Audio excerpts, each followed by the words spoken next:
Feel Hyperion is better. Change my mind.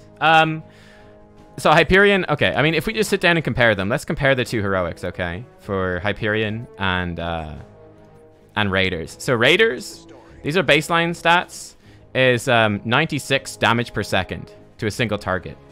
Hyperion is 66 damage per second to 4 targets, plus about 800 damage to a structure. Let's ignore the structure part for now. Let's just look at it in a team fight. So if you drop down Hyperion in a team fight, so long as you're hitting 2 heroes, you're doing more DPS than the Raider is. If you're hitting 3 heroes or 4 heroes, you're doing substantially more DPS.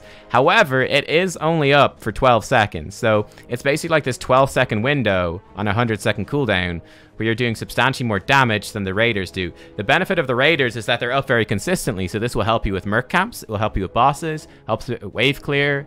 It helps a bit for poking. You can use it to scout and stuff like that. If it dies, it comes back in 45 seconds. So this is basically, it gives you more value 90% of the time. The Hyperion will give you more value in that every 100 seconds, you have a 12-second window where you can drop it in a team fight. And it is better then in that situation than Raynor's Raiders is.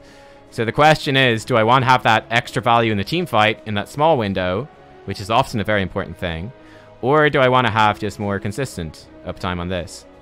And with Hyperion as well, you of course then also have the added value. So I think let's say it's the same value, the scouting value of the Banshee versus the structural damage of that. Let's say those cancel each other out. So just thinking about it in terms of damage, and that's kind of what it looks like.